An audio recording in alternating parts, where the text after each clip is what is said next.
Hello everyone, welcome back exam point. कैसे हैं friends? तो फिर से हम हाजिर हैं एक नई वीडियो के साथ, जिसमें ऑलरेडी साइंस के रिलेटेड चल रहे थे। एसके झा से रिलेटेड यह एक वीडियो उनका है, बहुत अच्छे टीचर हैं। तो इसके ऑलरेडी पार्ट 2 50-50 क्वेश्चन के 2 पार्ट्स हैं। ये अंतिम पार्ट होगा। हम लोग 200 से 250 क्वेश्चन को देखने जा रहे हैं। बहुत ही इम्पोर्टेंट है सारे ऑल ओवर एग्ज़ाम के लिए। और पहली बार आप लोग वीडियो को देख रहे हैं तो क्या कर देना है, सब्सक्राइब और बेल आइकन को दबा दीजिए और अपने दोस्तों को शेयर कर दीजिए ताकि उन्हें भी बेनिफिट मिल सके। तो चलेंगे और कमेंट करके बता दीजिएगा वीडियो कैसा लगा। तो चलिए सीधे क्वेश्चन पर चलेंगे। आज 101 से अपर देखें, 100 क्वेश्चन को देखने जा रहे हैं। चलिए, हाँ तो क्वेश्चन है 101 का, देख सकते हैं। इससे पहले ऑलरेडी 100 हो चुका है, जाकर आप उसे चेकआउट कीजिए, देखिए और वीडियो को पूरा देखिए, तभी बेनिफिट मिलेगा। नहीं तो आइए और जाइए, डेट्स नॉट गुड। तो चलेंगे। निम्नलिखित में से किसे सबसे स्वच्छ ईंधन माना गया है? स्वच्छ ईंधन किसे माना गया है? तो हाइड्रोजन गैस को सबसे स्वच्छ ईंधन माना गया है। अगला चलेंगे 102। निम्न में से कौन सा शब्द केंद्रक का भाग नहीं है? केंद्रक का कौन भाग नहीं है? ठीक है, केंद्रक का कौन सा भाग नहीं है? देखिए, केंद्रक का भाग में केंद्रिका है, जीन है, गुणसूत्र है, लेकिन राइबोसोम जो है ना, केंद्रक का भाग नहीं है। ठीक है। अगला क्वेश्चन 3, कोशिकाओं के विभिन्न घटकों के लिए उपयुक्त शब्द क्या है? तो विभिन्न घटकों के लिए उपयुक्त शब्द होगा कोशिकांग अंग, कोशिका अंगक हो जाएगा। ठीक है। तो 103 का बी। चलिए 104, कोशिका के भीतर पाए जाने वाले जेली जैसे पदार्थ को हम क्या कहते हैं? जो जेली जैसे पदार्थ होता है, सेल के अंदर जानवे करते हैं, उसको कोशिका द्रव कहते हैं। ठीक है। तो 104 का डी। चलिए 105, निम्नलिखित जीवों के उदाहरणों की जोड़ियों को देखिए और प्राकेंद्रियों के समूह के अंतर्गत आने वाली जोड़ी कौन सी है? ठीक है, प्राकेंद्रियों के समूह के अंतर्गत आने वाली जोड़ी कौन सी है? तो देख सकते हैं यहाँ पर, तो वह जीवाणु और नीलहली शैवाल है ना, ये आपके अंतर्गत आ जाएंगे। ठीक है। तो 5 का सी द करेक्ट आंसर। चलते हैं 6 पर। पत्तियों का जो हरा रंग होता है किस वर्ण के कारण होता है? तो क्लोरोफिल, आसान प्रश्न है, क्लोरोफिल के कारण। 6 का ए। 7 नंबर को देख सकते हैं, कोशिका की लंबाई चौड़ाई जो होता है आकार को व्यक्त करने के लिए मापन की यूनिट के, जो कोशिका की लंबाई चौड़ाई को मापते हैं, किस में मापते हैं हम लोग? तो उसका होता है सर माइक्रोमीटर में मापते हैं। ठीक है। चलिए आगे चलते हैं। आगे क्या हो सकता है? नीचे सूचीबद्ध किए गए कोशिका के भागों में उस भाग का नाम बताइए जो पादप कोशिका, प्राणी कोशिका और जीवाणु कोशिका तीनों में पाया जाता है। देखिए, पादप कोशिका, प्राणी कोशिका और जीवाणु कोशिका तीनों में पाया जाता है। तो कोशिका झिल्ली जो होता है ना, यह तीनों में पाया जाता है। ठीक है। तो याद रखिएगा, कोशिका झिल्ली तीनों में पाया जाएगा, पादप, प्राणी और जीवाणु। चलिए, केंद्रक के भीतर धागे जैसी जो संरचना होती है, केंद्र के धागे, उसको क्या बोलते हैं? गुणसूत्र, क्रोमोसोम कहते हैं। ठीक, क्रोमोसोम कहते हैं। केंद्र के भीतर धागे जैसी संरचना को हम क्या कहेंगे? गुणसूत्र कहेंगे। ठीक है। अगला प्रश्न हो जाएगा, निम्नलिखित में से कौन कोशिका नहीं है? पूछा है कोशिका नहीं है। तो लाल लोथरी को ये तो है ही, जीवाणु में भी कोशिका होती है, शुक्राणु में, लेकिन विषाणु में क्या होता है? कोशिका आपका नहीं होता है। ठीक। चलिए अगला क्वेश्चन हो जाएगा, निम्नलिखित में से कौन सा ऐसा लक्षण है जो तुम्हें पादप कोशिका को प्राणी कोशिका से अलग करके पहचान में मदद करता है? ठीक है। तो यह कौन है? देखते हैं। तो ये कोशिका भित्ति हो जाएगा। ठीक है। ये कौन हो जाएगा? तो ये आपका कोशिका भित्ति हो जाएगा। ठीक है, कोशिका भित्ति। चलिए आगे चलते हैं। तो यहाँ देख सकते हैं, कोशिका के बारे में सही कथन को बताना है। कोशिका के बारे में क्या करना है? सही कथन को बताना है। ठीक है, चुनिए। तो सही सिर्फ चुनिए। तो देखिए, सभी कोशिका में केंद्रक होते हैं, डेट्स नहीं, ये सही नहीं है। एक अंग की कोशिकाओं की संरचना समान होती है, ये भी गलत है। एक उत्तक की कोशिका की संरचना समान होती है, तो ये सही। हाँ, एक उत्तक जो होता है टिश्यू, उसके समान होते हैं। तो सी द करेक्ट, ये हमको मिल चुका है।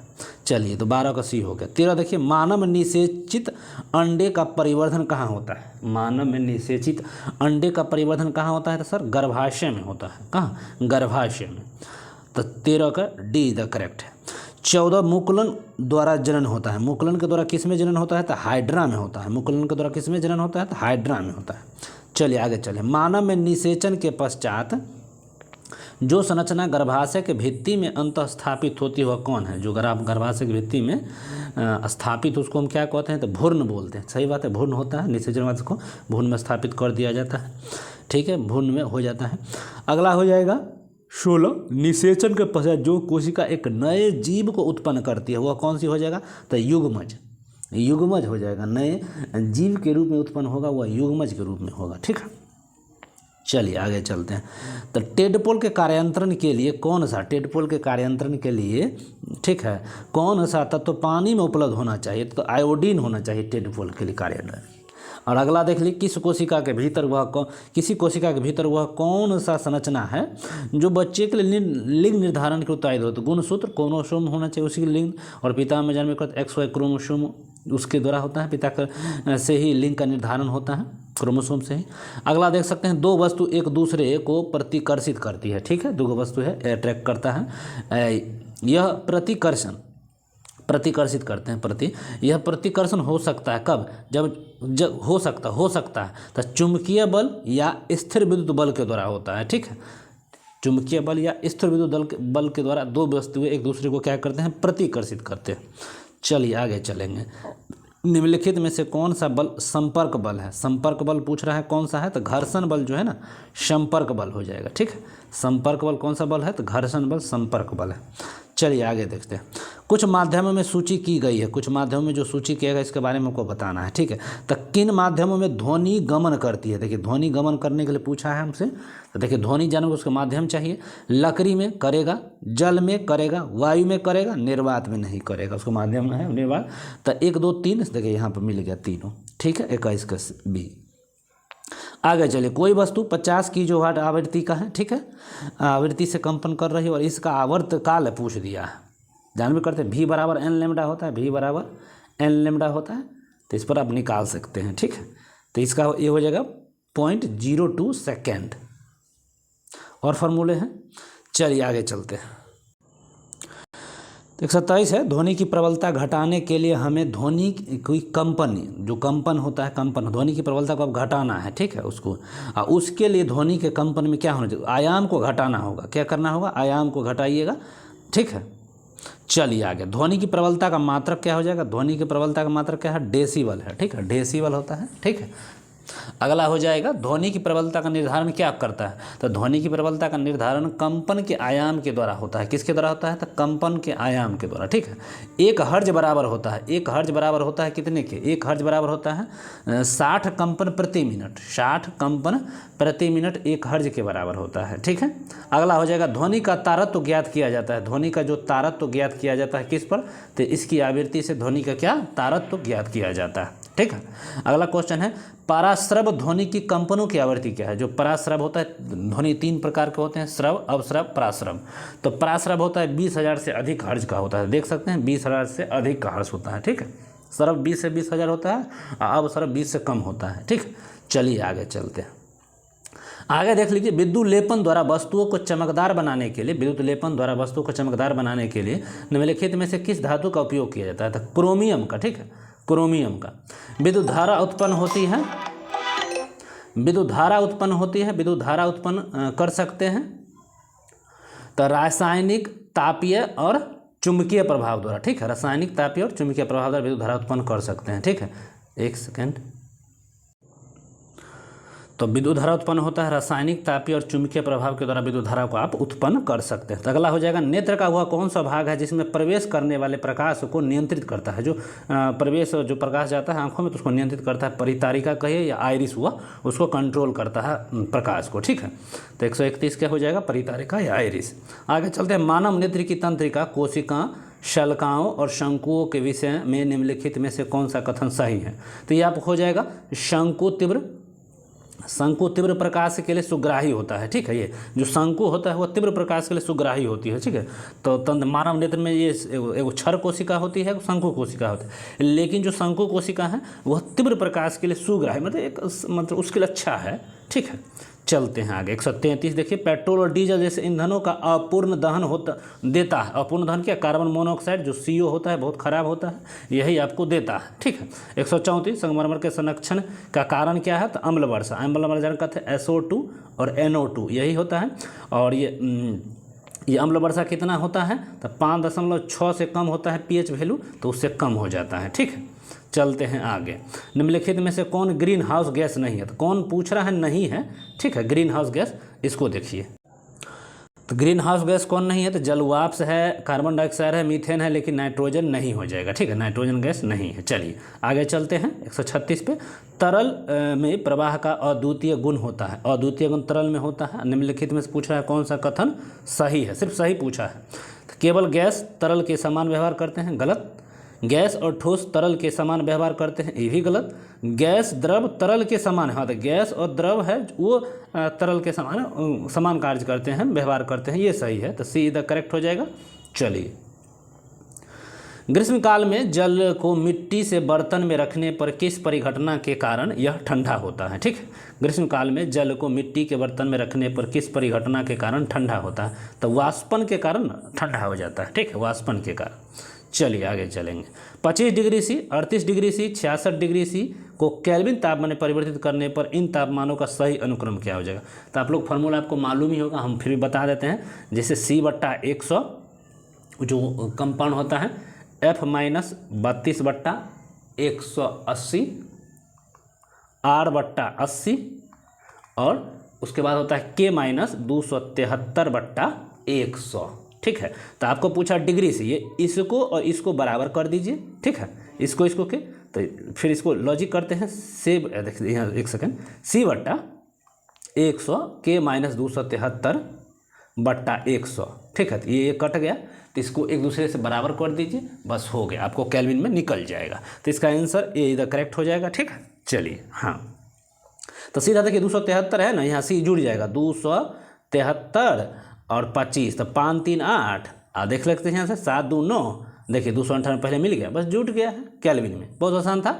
चलते हैं, सल्फर और कार्बन डाइऑक्साइड का मिश्रण क्या होता है, समांगी और डिल्टन प्रवाह नहीं दर्शाता है। जो सल्फर और कार्बन डाइऑक्साइड है उसका एक मिश्रण क्या होता है, समांगी और साथ में डिल्टन प्रभाव को नहीं दर्शाएगा। ठीक है, चलते हैं 140। निम्नलिखित में से भौतिक परिवर्तन से है, भौतिक परिवर्तन से क्या हो जाएगा, तो एक लौह धातु का पिघलना, 3 एक लौह क्षर को मोड़ना, 4 हो जाएगा लौह धातु का एक तार का खींचना। लेकिन लौह में जंग लगना ये नहीं है, ये तो रासायनिक परिवर्तन हो जाएगा। तो 140 का ये सी हो जाएगा आंसर। आगे चले, निम्नलिखित में से कौन सा 360 ग्राम जल को सही रूप में प्रदर्शित करेगा, तो जल के 1.244 × 10⁻25 अणु के बराबर होता है। 360 ग्राम जल को सही रूप से प्रदर्शित यही किया। चलिए, तो ये भी ठीक है। 142 देखिए, निम्न में से किस में परमाणुओं की संख्या अधिकतम होगी, किस में परमाणुओं की संख्या अधिकतम हो, किस में, तो मीथेन के 18 ग्राम में परमाणुओं की संख्या अधिकतम होगी। ठीक है, निम्नलिखित में से किन में अणुओं की संख्या अधिकतम है, तो देख सकते हैं 1 ग्राम हाइड्रोजन गैस में, 1 ग्राम हाइड्रोजन गैस में अणुओं की संख्या अधिकतम होगी। चलिए आगे और देखना है, ऑक्सीजन के एक परमाणु में द्रव्यमान क्या है, ऑक्सीजन के एक परमाणु का द्रव्यमान पूछा। ऐसे ऑक्सीजन कितने होते हैं, परमाणु संख्या क्या होता है आप बता दीजिए। 8 होता है, तो 8 दूनी 16 हो जाएगा इसका। ठीक है, देखिए तो देख ले, पहले में ही आ गया आंसर 16। ठीक है, 16/6.02 × 10⁻23 ग्राम। ठीक है, तो यही हो गया। चलिए आगे 45 देखिए, एक बीकर में 3.42 ग्राम सुक्रोज के अणु 18 ग्राम जल में विलय किया जाता है और विलय में उपस्थित ऑक्सीजन की परमाणु संख्या 6.68 × 10⁻23 अणु के बराबर हो जाएगा। ठीक है, चलिए अगला प्रश्न चलेंगे। रदरफोर्ड के अल्फा कण प्रदर्शित अल्फा कण प्रकीर्णन प्रयोग के परिणाम स्वरूप खोज किया था, तो परमाणु के नाभिक जानवे करते रदरफोर्ड ने परमाणु का नाभिक के खोज किया था अल्फा कण के प्रभार से। तो डाल्टन के परमाणु सिद्धांत के असफलता को समझाइए, तो ये सफलता जो समझाया गया था, तो द्रव्यमान संरक्षण का नियम भी आया। ठीक है, साथ में स्थिर गुणित का अनुपात डाल्टन ने ही दिया, रेडियोएक्टिव का नहीं दिया, ये सॉरी गुणित का अनुपात दिया। तो 1 2 4 ये हो जाएगा डी इज द करेक्ट। ठीक है, तो द्रव्यमान संरक्षण का नियम दिया, स्थिर अनुपात का नियम दिया, गुणित अनुपात का नियम दिया, किसने, तो जॉन डाल्टन ने। ठीक है, एक तत्व के लिए निम्नलिखित में से कौन से विकल्प सही है, विकल्प सही के बारे में पूछा है। तो पहला विकल्प है परमाणु संख्या प्रोटॉन बराबर प्रोटॉन की संख्या प्लस इलेक्ट्रॉन की संख्या। ये देखिए, ये आपका क्या हो जाएगा, ये सही पूछा है तो गलत हो जाएगा। ठीक है, ये परमाणु संख्या बराबर, ये फॉर्मूला नहीं होता, द्रव्यमान संख्या बराबर प्रोटॉन से बराबर न्यूट्रॉन संख्या, ये द्रव्यमान न्यूट्रॉन आ गया देख रहे हैं, तो ये आपका सही हो जाएगा, पहला गलत है, दूसरा सही है। द्रव्यमान संख्या बराबर P + n होता है, ठीक है। और देखिए एक और यहाँ भी आप देख सकते हैं परमाणु संख्या बराबर देखिए प्रोटॉन की संख्या बराबर इलेक्ट्रॉन, हाँ ये सही है, या तो इलेक्ट्रॉन का या प्रोटॉन दोनों बराबर होगा। और तीसरा गलत है, देखिए परमाणु द्रव्यमान प्रोटॉन प्लस बराबर न्यूट्रॉन, ये गलत हो जाएगा। तो सिर्फ 2 और 4 गलत है। 2 का फॉर्मूला है द्रव्यमान संख्या बराबर प्रोटॉन की संख्या प्लस न्यूट्रॉन की संख्या, या परमाणु संख्या बराबर प्रोटॉन की संख्या या इलेक्ट्रॉन की संख्या, तीनों बराबर होते हैं। तो चलिए आगे चलते हैं। एक संयोजकता वाले तत्व होते हैं, एक संयोजकता वाले तत्व होते हैं, एक संयोजकता वाले तत्व होते हैं, ठीक है। तो धातु और अधातु होते हैं। एक संयोजकता वाले तत्व कौन होते हैं? धातु और अधातु होते हैं, ठीक है। अगला क्वेश्चन देखिए, एल्युमिनियम के एक परमाणु में इलेक्ट्रॉन का वितरण क्या है? तो 2 8 3, 2 8 3, तो 8 × 10 = 3, 13 एल्युमिनियम, ठीक है। तो इसकी 13 हो जाएगा इलेक्ट्रॉन। चलिए तो याद रखिएगा, निम्नलिखित में से किसे क्रिस्टल रूप में बनाया जा सकता है? तो विषाणु को क्रिस्टल रूप में बनाया जा सकता है, ठीक है। क्रिस्टल रूप में बनाया जाता है विषाणु को, ठीक। अगला चले, गुणसूत्र बने होते हैं किसके? गुणसूत्र बने होते हैं डीएनए और हिस्टोन प्रोटीन के गुणसूत्र बने होते हैं, ठीक है। डीएनए और हिस्टोन प्रोटीन के, ठीक है। चलिए आगे चलेंगे, इनमें से कौन सा कार्य राइबोसोम का नहीं है? राइबोसोम का कौन सा कार्य नहीं है? तो देख सकते हैं इसमें राइबोसोम का कौन सा कार्य नहीं है। यह प्रोटीन अणुओं के निर्माण में सहायता करता है, नहीं, ये गलत हो जाएगा, ठीक है। यह एंजाइमों के निर्माण में सहायता करते हैं, हाँ ये सही है, ठीक है, ये सही है। और यह हार्मोन के निर्माण में भी सहायता करता है, ये गलत है। यह मंड स्टार्च अणुओं का निर्माण करता है, ये सही है। 3 और 4 नहीं, सॉरी, हार्मोन का निर्माण तो करेगा ही, सॉरी हम गलत बोल रहे, इसका आंसर 2 भी गलत है, 3 सही हो जाएगा और 4 सही है। तो 3 और 4 सही, 153 का सी द करेक्ट आंसर। चलिए आ जाइए, पादप कोशिका में जीव द्रव कुंचन को किस तरह परिभाषित किया जा सकता है? द्रव अकुंचन को, ठीक है। तो अल्प परासारी माध्यम में कोशिका द्रव का सिकुड़ना, ठीक है। अल्प परासारी माध्यम में कोशिका द्रव का सिकुड़ना हो जाएगा, ठीक है। चलिए आगे चल, निम्नलिखित में से किसके चारों ओर एकल झिल्ली का आवरण होता है? एकल झिल्ली का आवरण किस में होता है? तो रसधनी में होता है, ठीक है, रसधनी में। कौन सा कोशिकांग कोशिका के अंदर विषैले पदार्थ एवं औषधि को अविष रहित करने में मुख्य भूमिका को निभाता है, ठीक है। तो ये हो जाएगा चिकनी द्रव जलिका, ठीक है, चिकनी अंतः द्रव जलिका, ठीक है। आगे चलिए, कौन सा कोशिकांग कोशिका के अंदर विषैले पदार्थ एवं औषधि ड्रग को आविष रहित करने में मुख्य भूमिका निभाता है, ठीक है। तो ये हो जाएगा रुक्ष अंतः द्रवी जालिका। रुक्ष अंतः द्रव जालिका जो है ना, यह जो कोशिका के अंदर विषैले पदार्थ और औषधि को आविष रहित करने में मुख्य भूमिका रुक्ष अंतः द्रव जालिका निभाता है, ठीक है। अगला क्वेश्चन है, प्रोकैरियोटिक को परिभाषित केंद्रक क्षेत्र क्या कहलाता है? प्रोकैरियोटिक का परिभाषित केंद्रक क्षेत्र क्या कहलाएगा?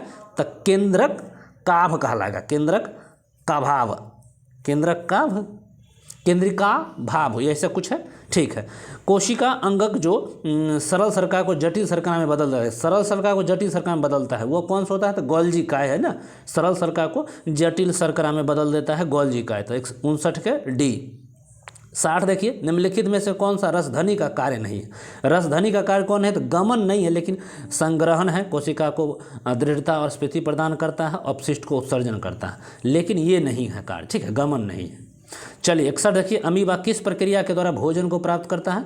तो अंतः कोशिकता के द्वारा, अंतः कोशिकता के द्वारा अमीबा भोजन को प्राप्त करता है।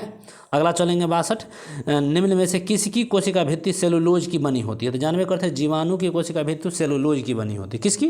तो जीवाणु की कोशिका भित्ति सेलुलोज की, सॉरी नहीं बनी होती है ना, सेलुलोज के तो यहाँ वृक्ष वगैरह होता है, ये सब कैक्टस, उल्टा हम बोल दिए, सॉरी।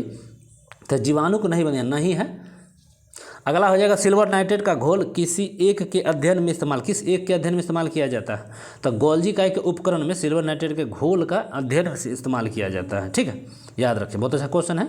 केंद्रक के अलावा डीएनए कहाँ होता है? तो माइटोकॉन्ड्रिया में पाया जाता है। केंद्रक के अलावा डीएनए कहाँ? तो माइटोकॉन्ड्रिया में पाया जाता है, और हरित लवक और माइटोकॉन्ड्रिया दोनों में।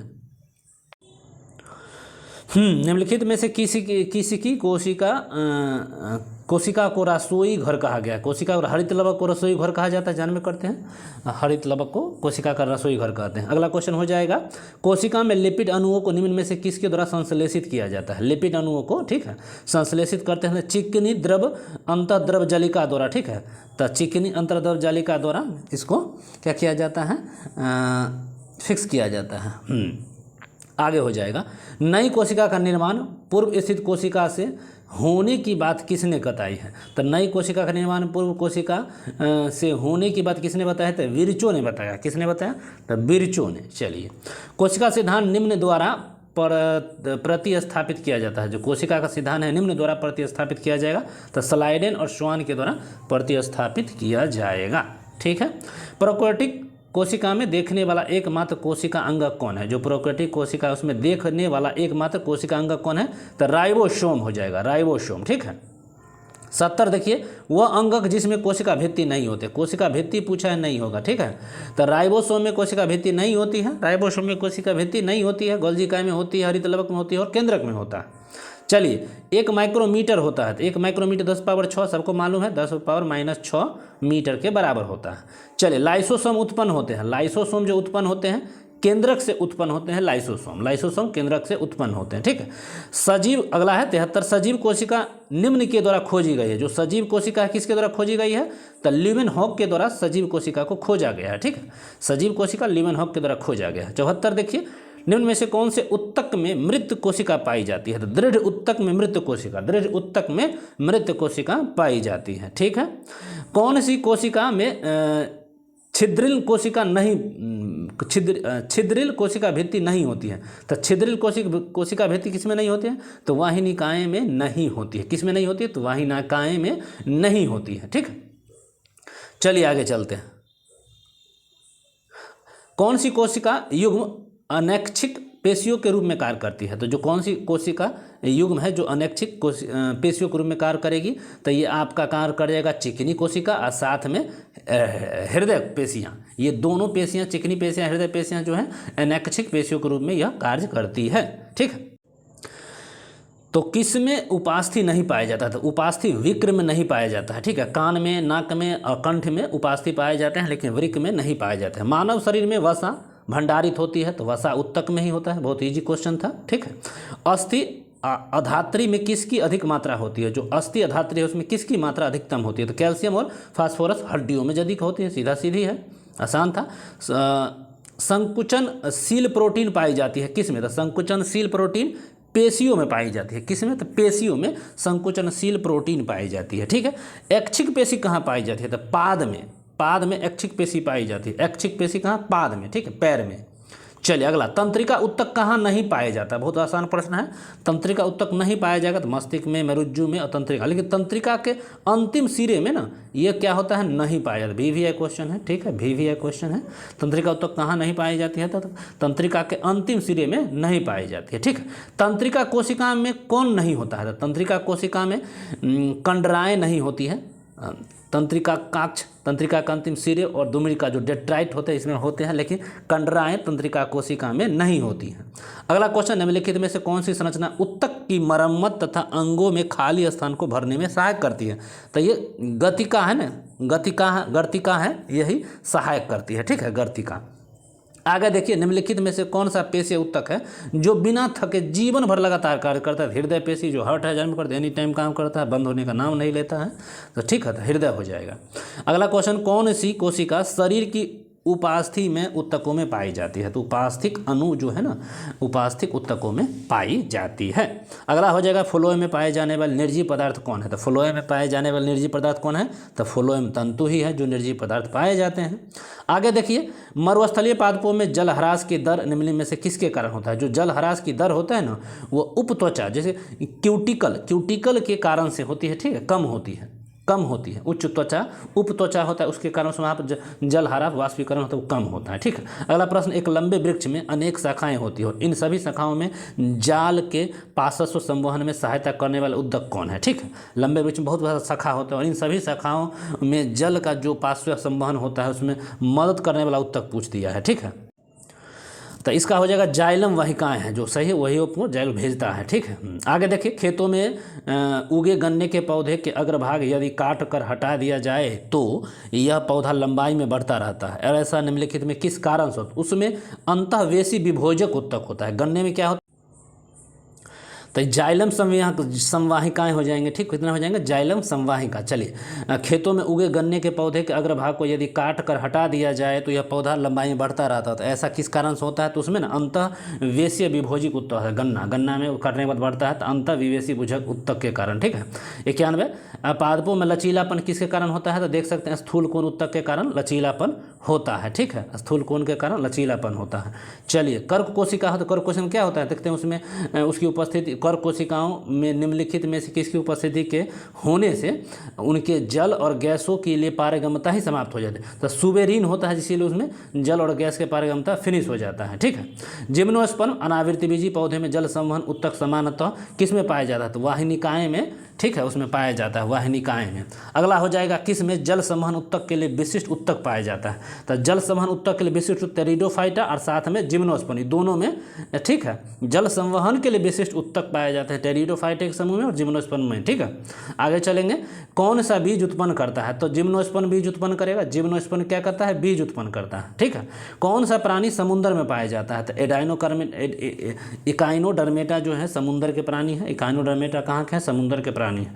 आगे देखिए, वह कौन सा समूह है जिसमें प्राणियों की प्रगुहा रुधिर से भरी होती है, जो प्राणी की जो प्रगुहा है ना रुधिर से भरी होती है, तो वह अर्थोपोडा के जीव जंतु में भरे होते हैं, ठीक। अगला सील पद कहिए, फील पद कहिए, हाथी पाँव रोग जो होता है किसके कारण होता है, तो वुरचेरिया के कारण, ठीक है, वुचेरिया के कारण होता है, ठीक है, वुचेरिया के कारण, ठीक है, होता है रोग। निम्नलिखित में सल्क किस में होता है, तो मछली में और सरीसृप में सल्क पाए जाते हैं, ठीक है, मछली और सरीसृप इस समय सल्क पाए जाते हैं। पेरिफेरा संघ के सदस्य कौन होते हैं, लास्ट क्वेश्चन है, तो स्पाजिला पेरिफेरा संघ के सदस्य है, ठीक। तो चलिए, इसी के साथ खत्म होता है हमारा 100 क्वेश्चन। फिर दूसरे पार्ट में देखेंगे। वीडियो अगर अच्छा लगा तो सब्सक्राइब कर दीजिए, बिल्कुल, इसमें कुछ जाता नहीं, लाइक भी कर सकते हैं। कुछ नहीं आपको पैसे लग रहे हैं तो आप निश्चिंत होकर बताइए वीडियो आपको कैसा लगा। कोई आपको सजेशन देना है, कोई एडवाइस है तो आप कमेंट कर सकते हैं। तो फिर मिलते हैं दूसरे वीडियो में, तब तक के लिए टेक केयर, बाय बाय।